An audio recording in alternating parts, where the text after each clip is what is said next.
Welcome to Much Ado About Drama. Today's video on the How to Direct a Play series is all about table reads.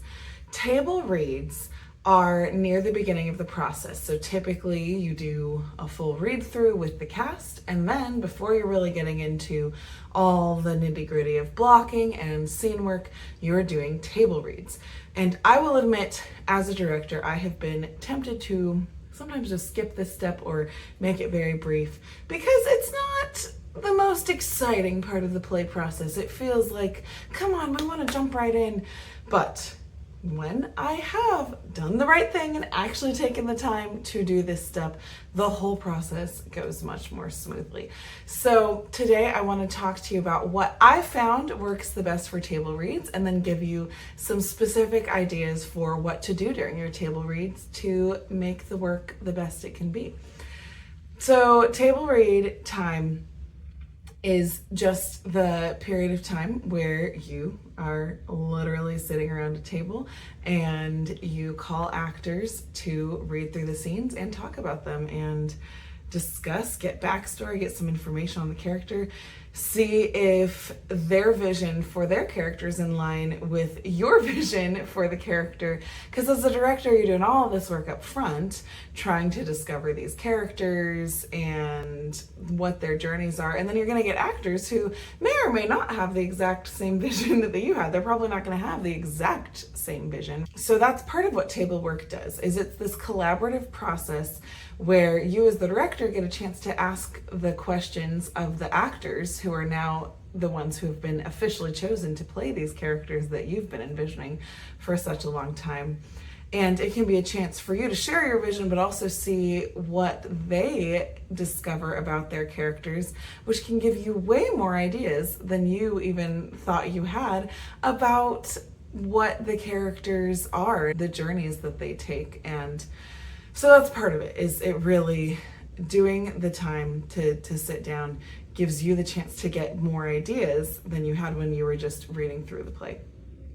When we do character work, I think that it is helpful to call by scenes rather than chronologically from beginning to end of the play. That's at least how it makes sense for me to do it.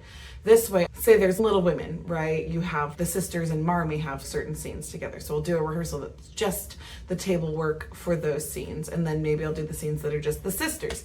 And then maybe I'll do the scenes that are just Joe and Lori. And that way you can really delve into those scenes with just the characters who are there. Everyone is being really used during that time and not feeling bored, and you get to have more individualized time because you're just having those characters present on a given evening. And then I like to start with basics. What is your overarching objective? What is your motivation for that objective? And then sub-objectives within that scene. Are there even multiple objectives within the one scene? And getting everyone on the same page, and especially with student actors, it can help to take the time to really identify, because you might not even realize that they aren't quite getting what the objective is, or maybe it's hard to identify. Some objectives are really obvious in the script and some are harder to identify than others, and so that can be a good time for you to guide them through that process. And then I like to get into the deeper questions and the scene work. So within the scene, once we've identified objective, motivation, tactics, we can ask questions about relationships between characters. And so you can get right into it, right? You can be like, who's your favorite person in your family? Who do you struggle the most with in your family? And give everyone the chance to answer just a simple question like that. Like, okay, who's your favorite person in the room right now? March Sisters example in Little Women, right? Who's your favorite? And then that can actually open up a discussion between the actors playing the sisters of, well, this one's my favorite because blank, and then maybe, there's discrepancies in who's favorite and what the family dynamic is. You can even add exercises in at this point where you maybe do a role-playing exercise, but outside of the script, they're discussing a certain topic, right? Or, okay, we're having a family dinner and blank happens. How do your characters respond? And so you can do that along with the table work. So you're reading through the scene, you're answering these questions, and then you're doing some of these exercises. And it's just deepening those characters. You can also take it as an opportunity to ask about deepest fears and where those fears stem from. And just any kind of questions that allow the actors to delve a little more deeply into the characters. Think about the type of questions that you would ask once you've already been on several dates with someone.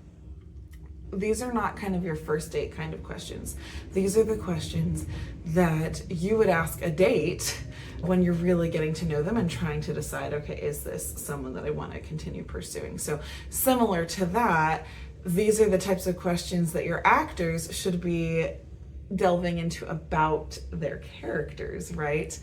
And so, what are your deeper beliefs about life? What, they've identified their objective in the play. What about their objective in their whole life? Where do you see yourself in 5 years, right? Those kinds of things. But political beliefs, spiritual beliefs, deep-rooted fears, past traumas, even just anything that can help them kind of not just take the surface level of the character, but delve in a step deeper. As I said before, combining the actual table work and the questions with exercises, maybe role playing, maybe walking in character, having a conversation at a party. It depends on who the characters are in the scene and what their relationship is to each other and how well those characters know each other, right? But the point of table work is to really get this sense of the deeper level of these characters and what is going on in any given scene, and then what is going on in the overarching play before you're getting into the blocking, because it's going to give you ideas as a director for the blocking, and then it's also going to help the actors already have a much stronger sense of their character before you're even going into the blocking. So it can help avoid the why of it, right? Why? What's my motivation? Because you've already identified those things. If you are interested, I do have a free drama classroom toolkit that has a production guide, checklist for any given production that's editable, as well as just goal setting for your classroom, goal setting for the year.